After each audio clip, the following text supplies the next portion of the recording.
Halo anak-anak, hari ini kita akan belajar mengenai kalimat majemuk bertingkat, sebab dan akibat. Semoga kalian dapat memahaminya ya. Nah, yang pertama itu kita langsung masuk ke definisi dari kalimat majemuk bertingkat. Kalimat majemuk bertingkat adalah kalimat panjang yang merupakan gabungan dari dua kalimat yang terdiri dari kalimat inti atau induk kalimat dan kalimat penghubung atau anak kalimat. Kedua kalimat ini digabung dengan menggunakan kata penghubung atau sering disebut dengan konjungsi. Nah, ada beberapa jenis dari kalimat majemuk bertingkat. Di antaranya itu yang menyatakan hubungan sebab, akibat, alat, dan perbandingan. Pada kesempatan ini, kita akan membahas tentang membaca kalimat majemuk bertingkat yang menyatakan sebab akibat. Nah, di dalam kalimat majemuk bertingkat sebab akibat, ada beberapa konjungsi atau kata penghubung yang digunakan untuk menyatakan hubungan antara suatu penyebab dan akibatnya. Berikut beberapa konjungsi sebab akibat yang umum dipakai. Yang pertama untuk konjungsi sebab yang menyatakan alasan yang terdiri dari karena, sebab, oleh karena, dan lantaran. Contohnya itu, tanaman itu mati karena tidak disiram. Nah, anak-anak, di sini kita bisa melihat ada kata penghubung atau konjungsi karena, yang dimana tadi dari atas sudah dijelaskan bahwa jika ada kata penghubung atau konjungsi karena, maka kalimat tersebut menyatakan kalimat majemuk bertingkat untuk sebab. Nah, untuk contoh kedua yaitu udara menjadi panas sebab hutan banyak ditebang.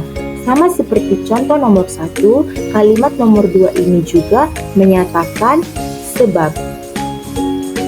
Nah, jika tadi kita sudah belajar tentang konjungsi dalam sebab, sekarang kita belajar mengenai konjungsi di dalam akibat yang menyatakan hasil atau dampak.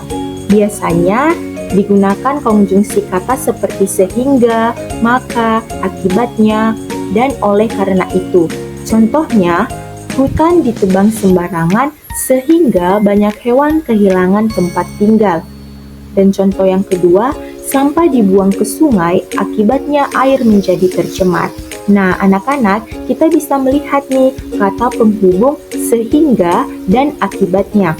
Jadi, jika kita menemukan kata penghubung atau konjungsi seperti di dalam kalimat ini, sehingga ataupun akibatnya atau maka kita dapat menyimpulkan bahwa kalimat majemuk bertingkat tersebut termasuk ke dalam akibat. Nah, untuk pemahaman yang lebih lanjut, Ibu akan mengajarkan mengenai beberapa contoh kalimat majemuk bertingkat sebab akibat. Nah, di dalam contoh ini, Ibu sudah menggabungkan untuk kata sebab dan akibatnya. Yang pertama, tanaman ini kekurangan air sehingga menjadi layu. Nah, di situ terdiri dari induk kalimat, yaitu tanaman ini kekurangan air dan anak kalimat sehingga menjadi layu. Nah, dari kata tersebut kita sudah tahu jika ada kata sehingga, maka itu merupakan akibat. Maka dari kalimat tersebut, tanaman ini kekurangan air yang merupakan sebab dan sehingga menjadi layu yang merupakan akibat. Nah, kita masuk ke contoh yang kedua yaitu tanaman itu dipupuk secara teratur, maka pertumbuhannya baik.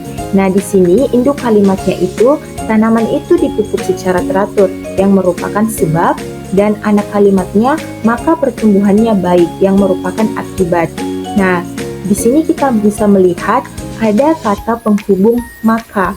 Nah, seperti yang sudah dijelaskan tadi, jika ada kata penghubung maka, jadi kalimat tersebut merupakan bagian dari akibat.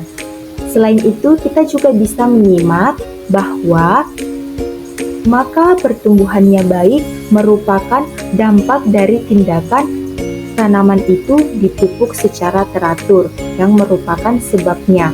Jadi, selain melihat dari konjungsi, kita juga bisa melihat dari dampak sebuah kalimat, seperti di kalimat nomor 2 ini. Kita masuk ke contoh nomor 3, hutan menjadi gundul karena adanya penebangan liar. Nah, di sini sedikit berbeda dari contoh nomor 1 dan nomor 2, di mana di induk kalimatnya itu merupakan akibat. Hutan menjadi gundul, itu merupakan akibatnya. Sedangkan anak kalimat karena adanya penebangan liar yang merupakan sebab. Nah, kenapa bisa seperti itu? Nah, kita bisa melihat di anak kalimat ada kata karena adanya penebangan liar, ada konjungsi karena. Untuk itu, jika ada konjungsi karena seperti yang sudah dijelaskan di awal, maka dia adalah sebab. Sekarang kita masuk ke contoh yang terakhir. Suasana di perumahan ini sejuk sebab banyak ditanami pepohonan. Nah, untuk induk kalimatnya itu, suasana di perumahan ini sejuk yang merupakan akibat, dan anak kalimatnya sebab banyak ditanami pepohonan yang menyatakan sebab. Nah, dari contoh nomor 4 ini, kita juga sudah melihat bagaimana hubungan dari kalimat majemuk bertingkat sebab akibat yang ada tadi. Hari ini kita telah belajar mengenai kalimat majemuk bertingkat sebab akibat. Sampai di sini dulu ya video pembelajaran kita. Tetap semangat belajar.